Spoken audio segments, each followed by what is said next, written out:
I'm back from Disney World and would love to know what's going on with the Nuggets. I got lots of questions for Adam Mares. Plus, we'll talk a little bit about the Warriors and what could have been a really great rivalry that just didn't quite work out in terms of timing. Plus, the Zeke conundrum, and the schedule eases up a little bit before it gets a lot harder. All that and more on Locked On Nuggets.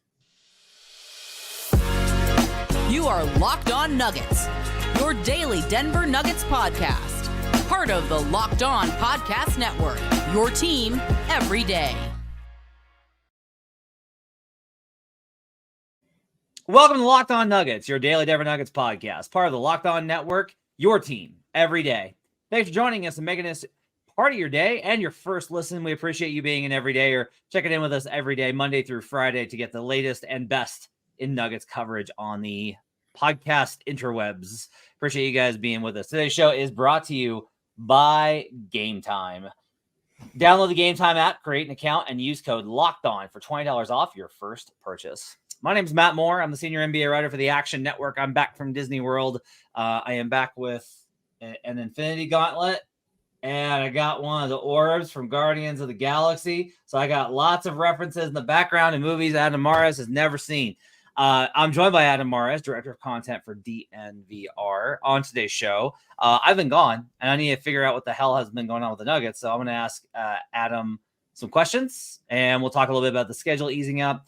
In the second segment, we're going to talk about Zeke Nnaji and kind of where the Nuggets are at with Zeke, where Zeke's at, the extension, trade season. It's kind of a trade season conversation. And the last one, I want to talk a little bit because the Nuggets are facing the Warriors on Thursday. And I kind of want to talk to Adam about what could have been a really interesting rivalry, and the timing just never quite worked out. We'll talk about all that and more on today's show. First, Adam, Happy New Year, buddy. Happy New Year. How's 2024 treating you?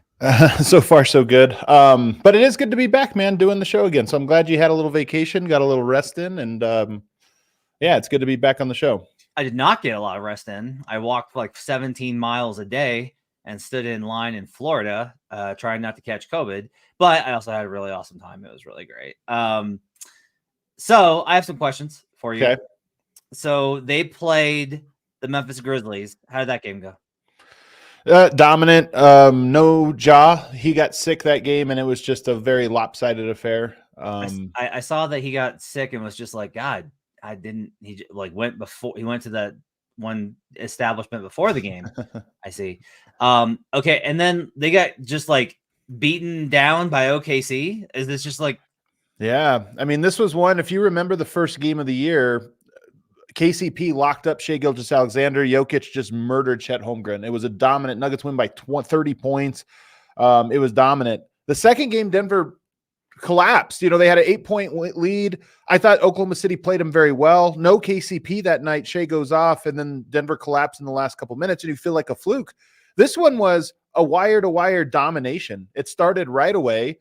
Shai Gilgeous-Alexander faced no challenge in cutting through KCP and the rest of Denver's guards. He scored every time. Jalen Williams scored. And it was just Denver looked like they were not into the game from the jump. And Oklahoma City just looked like, just outclassed them. No Aaron Gordon, which is important. But it was one of those games where you were excited for it all day. And then Denver was down at the end of the third quarter. I think they're down like 20 points. So explain this to me, because like I've watched a lot of OKC. I did a rewatch of Boston OKC today. And like Chet Holmgren is awesome. I love watching him. He's so much fun. Like him as a shooter, him as a weapon, like the shot blocking is incredible. I am really curious how the Thunder are managing not to get killed on the interior versus big teams, because like guys can bump Chet off of their they are though, but they are getting killed. If you look at the Thunder's losses, they are all against the big teams. Yeah, every single one of them: Lakers, Minnesota, New Orleans, Denver, Houston, even who plays inside. So it's all big teams that they've lost to, but no Aaron Gordon. What was interesting, Matt, is Denver's a big team and they bully a lot of people and they look huge. You just take out Aaron Gordon and all of a sudden they were small. All night long they looked really, really tiny. So it's kind of funny how one player can kind of make a team feel so much larger. But, like I said, I don't know how much you'd count into that one. Denver then follows that one up with a dominant win against the terrible Charlotte Hornets team. It was tied at halftime, and then Denver in the third quarter took it serious for like 4 minutes and outscored him 40-17 in the third quarter, and the game was over. But the other thing you missed while you were gone, Jokic has only missed 2 shots. All 3 of those games we talked about, he has only missed 2 shots. He had a perfect triple-double in the Memphis game, and then he missed 1 shot in each of the following ones. The problem is he's kind of not shooting, and I don't think it's a huge deal, although there was one in the Charlotte game in the first half. He took his first shot with about 1:30 or 2 minutes left in the half of that game. Remember, I told you it was tied at the halftime. He had a shot, a Ben Simmons, where he was like going to the rim for a layup and then kicked it out to a player that was not open. And it was one of those ones where you're like, that's something. So that's something. So something to kind of keep an eye on, that Jokic has not been missing, but only been taking like certain shots lately for whatever reason. But apparently he's making them. You know what it is? He's just waiting for me to leave.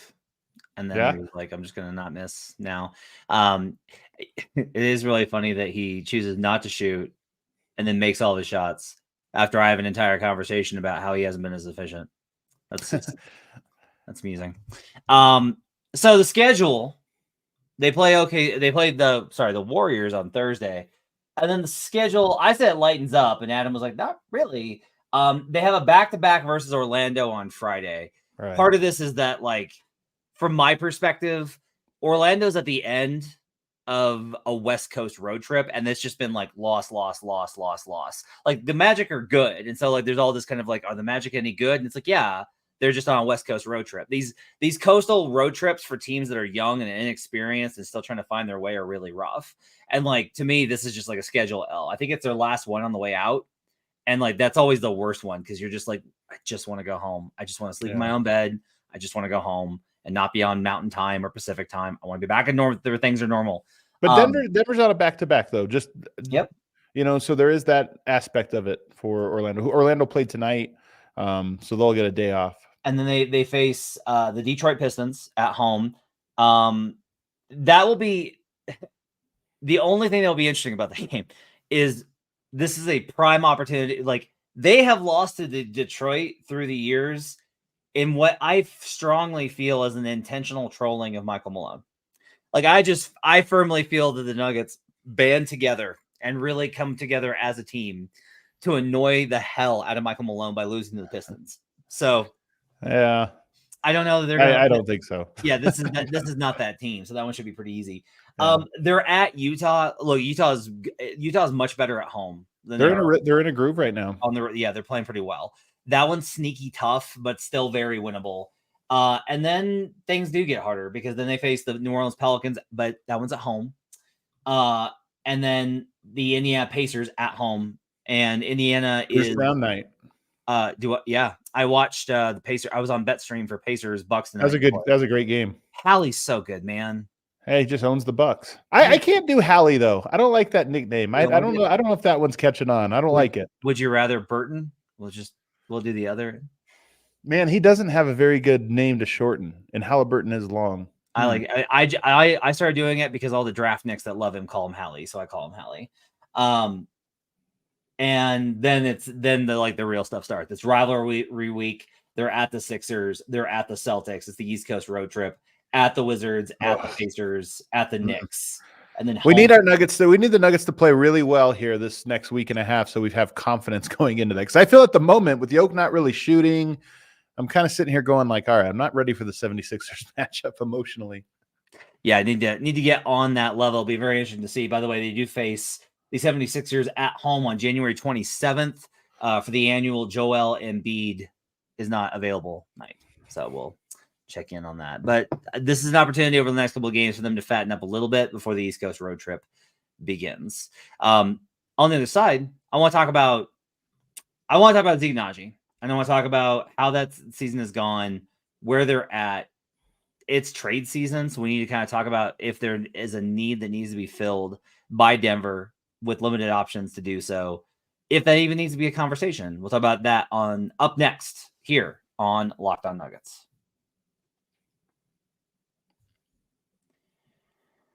Right now, I want to tell you about FanDuel Sportsbook. The NFL regular season's wrapping up, but there's still time to get in on the action with FanDuel, America's #1 sportsbook. Right now, new customers get $150 in bonus bets, guaranteed when you place a $5 bet. That's $150 in bonus bets, win or lose. You can get on the Broncos taking on the Raiders this weekend. The app is so easy to use, and there's so many different ways to bet, like same game parlays. Bets in the new Explorers tab. You can make a parlay, the Parlay Hub, the best way to find popular parlays and more. Visit FanDuel.com/lockedon and make your first bet a layup. FanDuel, official partner of the NFL. We'll be right back on Locked On Nuggets.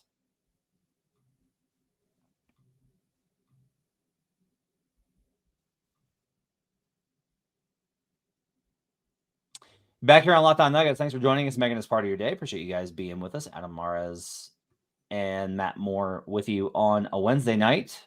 Stay tuned on Thursday. Swipe will have a solo show for you on Thursday, and then I'm back with him on Friday for Friday's show. Locked On launched the first ever national sports 24/7 streaming channel on YouTube. Locked On Sports Today is here for you 24/7, covering the top sports stories of the day with local experts of Locked On, plus our national shows covering every league. Go to Locked On Sports Today on YouTube and subscribe to the first ever national sports 24/7 streaming channel. All right, Adam. So let's talk about Zeke Naji. I noticed this today. I was going through stats on cleaning the glass, and they've got on-off differential, non-garbage time. And Zeke Naji is dead last in non-garbage time in on-off offensive and defensive net rating from on-court, off-court. That means that no player in the league has worse swings in non-garbage time, going from how good the offense is when he's off court to then when he's on, and the defense gets equally worse. Now, the offense I would understand, right? Like, he's playing in a lot of non-Jokic minutes, and whenever Jokic isn't out there, things aren't as good. But the fact that the defense is equally as bad, that's pretty rough overall. Zeke's been, I think, is actually a pretty fascinating discussion point this season. Because when Malone said, I'm going to start playing different people, Zeke was the guy that he cut from the rotation. And to be honest, I didn't really understand it because I thought that Zeke was giving at least good effort. And Malone's talked about this, about how Zeke's played hard when he's gotten opportunities. He just hasn't managed to be impactful. And you and I've talked about how, like, the way that they're using him, where he's basically just like a hustle player for a guy where that's not his strength. He's not shooting. I think my question is, one, it's too early to tell because, like, you don't sign a guy to a 4-year deal for the first 3 months of the contract. But how are you feeling about the extension for Zeke Naji? And two, is it time for the Nuggets to seriously start looking for another player to replace Zeke to make sure that they have a solid 9-man rotation before the playoffs begin? I honestly don't know how that's possible. Like, I don't know how you add somebody else to the roster. You're waiving a player. You know, I don't think you're trading him. He's got that poison pill contract. So I don't think that it's even possible. Maybe you waive a Vlatko. You know, maybe you trade, into bench guys, a Hunter Tyson or something, a Jalen Pickett. Maybe you trade somebody like that to open up a spot. That seems far-fetched that you would trade a second-round pick. I don't know what team would want to take a guy like that on. So it seems unlikely to me, and that's the only reason I don't really like to entertain it. To me, I just don't think that Denver has that type of flexibility. Reggie Jackson's the only player I could see them moving, and I don't see them moving him either. So let's talk about the poison pill precisely. Do you have the details on that? I only know that it is that the team taking him in has to take him in on one salary and Denver has to take him in on the other. I think it's Denver takes, I always flip these around in my head.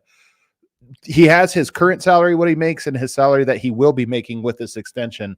And one side of the deal has to operate one way and one side has to operate the other way. That's why it's so difficult to make a trade for him.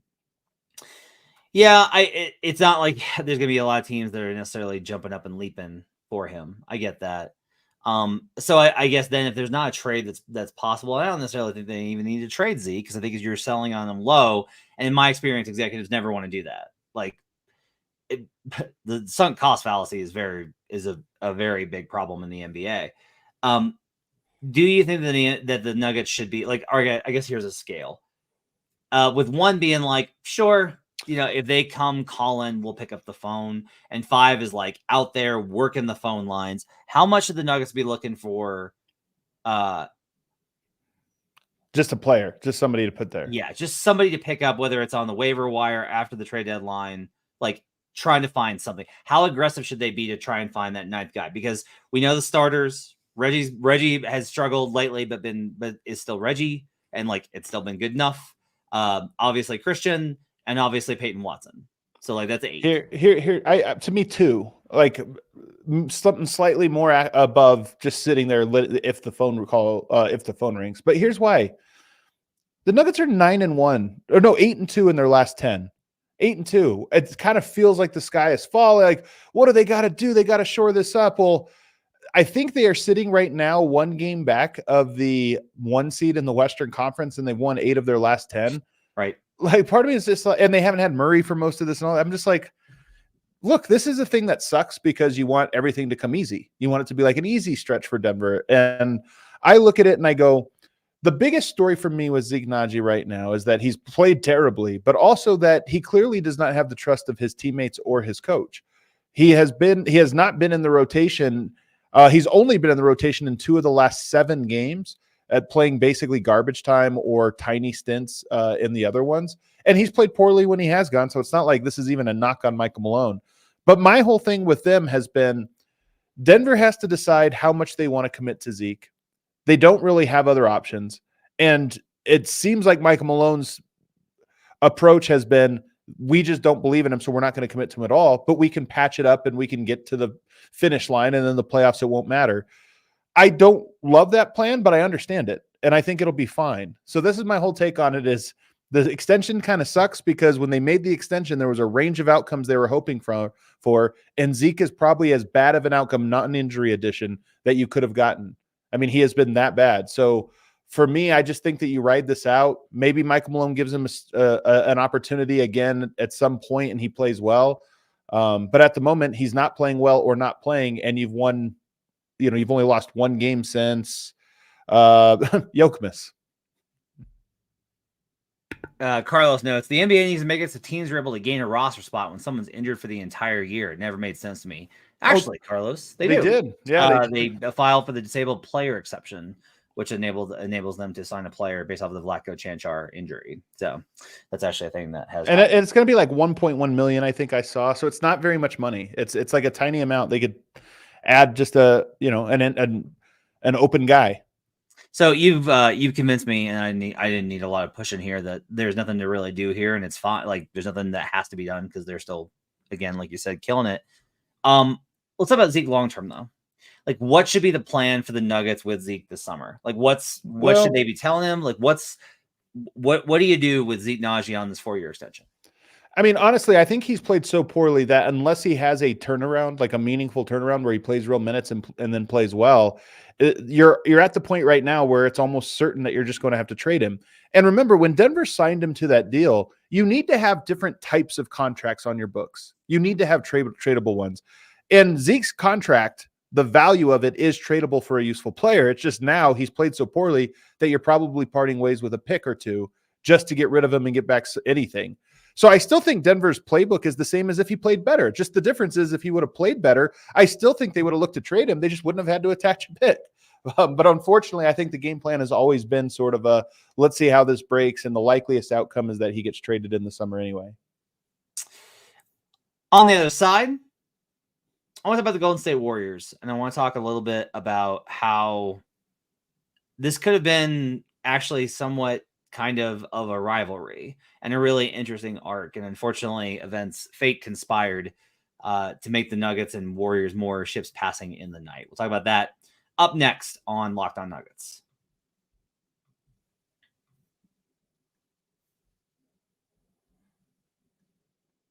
Let's talk about game time. I'm taking my wife to the Avalanche here in the next couple of days whenever she's recovered from our Disney travels.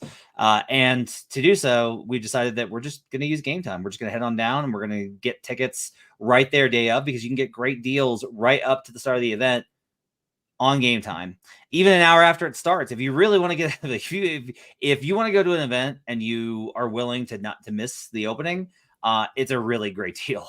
You can get awesome tickets after up to like an hour after it starts. Like if you're willing to miss part of the first period of an Avs game or first quarter of a Nuggets game, you can get crazy good value on those tickets. It's the place to find last minute seats. You can get exclusive flash deals and sponsor deals on tickets for football, basketball, hockey, baseball, concerts, comedy, theater, and more. With zone deals, you pick the section and Gametime picks the seats for big time savings. And the Gametime guarantee means you'll always get the best price. If you find tickets in the same section and row for less, Gametime will credit you 110% of the difference. Take the guesswork out of buying tickets with Gametime.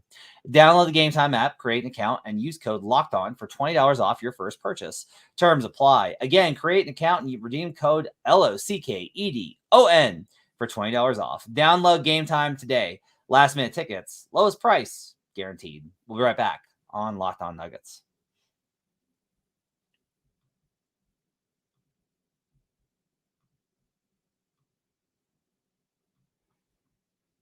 Back here on Locked On Nuggets. Thanks for joining us and making us part of your day. Appreciate you guys being with us on a Wednesday. I want about the Golden State Warriors. So the Warriors won the title in 2015, Adam. And that summer, the Nuggets hired Michael Malone. And the Warriors return and win 73 games and almost have what would have been the greatest season of all time. It had not been for blocked by James. And then just an incredible collapse. That was Malone's first season, and I was asking him about he dropped this gag that he's done every single time on it, which is like, you know, how I slept last night. I slept like a baby. It was up every 15 seconds, you know. And the Warriors were the dominant story as the Nuggets were kind of coming up. And what was funny, Adam, is Malone had in those early years more success versus the Warriors than almost every other team. Like if you look back, among the Warriors killed everyone in that stretch between 2015 and 2019. And the Nuggets had one of the best records against them, especially if you count against the spread. Like they were just able to hang in those games consistently. And just as the Nuggets started to kind of like rise to the moment, like their first playoff appearance was 2019. That was the last year of the Kevin Durant Warriors before everything fell apart. And the Warriors kind of go into hibernation while the Nuggets make the conference finals in the bubble. And then Jamal Murray, they were, set to build on that. And then Jamal Murray gets hurt. And then the Warriors kind of reload for 2022, finally get Klay Thompson back. They win the title and they beat the Nuggets without Jamal Murray and Michael Porter Jr. in that series. And then just as Denver's ready to make their run last year, like the Warriors had peaked, and now, not to say that they can't make an improbable run, because I've seen teams do it, like the 2010 Celtics, which made the finals, and the Lakers, honestly, that season as well. But it gets harder, and so it seems unlikely. At the very least, we're not going to see like the Warriors versus the Nuggets. And to me, it's kind of a bummer because both teams do play in similar ways in that they challenge their opponent with ball movement, with sharing it, with unconventional play styles around unconventional stars. And to me, it's kind of like, it's just really an interesting story to me that they occupied the same time frame without ever really hitting a moment where they were able to meet at anywhere close to a peak.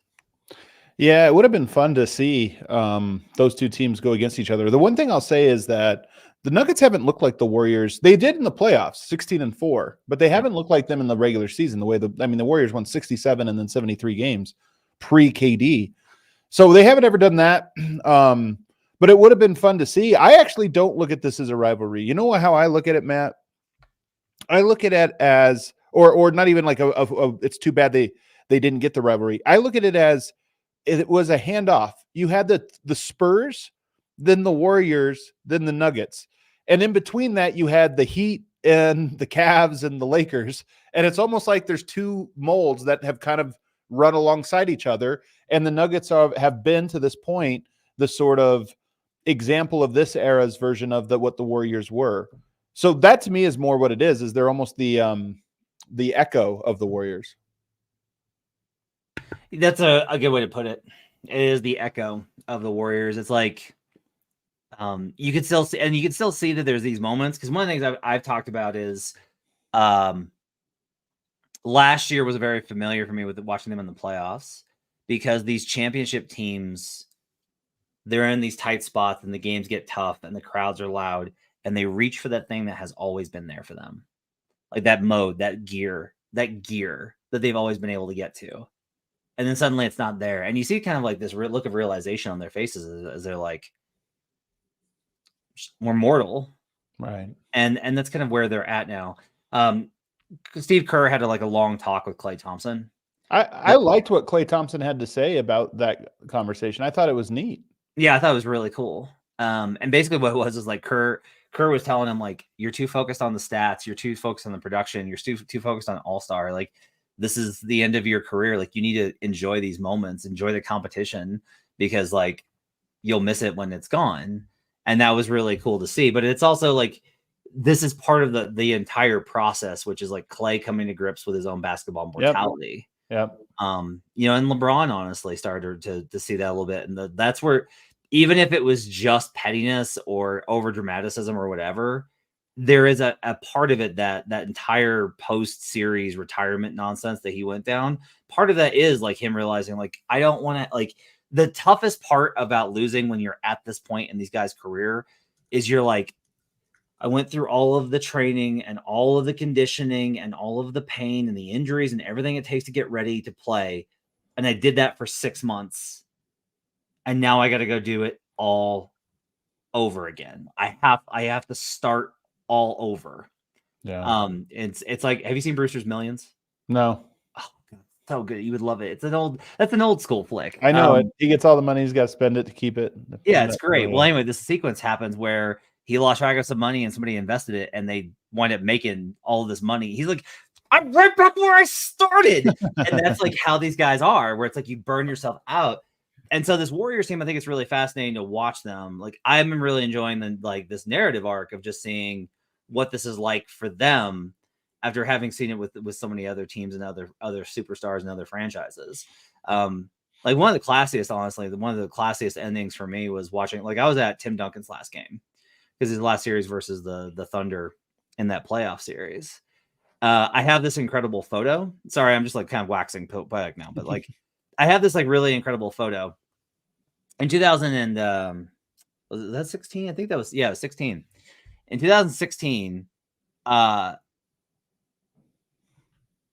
Thunder played the Spurs, and in the last game, they were in OKC. They're doing the Thunder introductions on one side of the court, and in the dark on the other side, Tim Duncan is standing at the free throw line, just like staring ahead.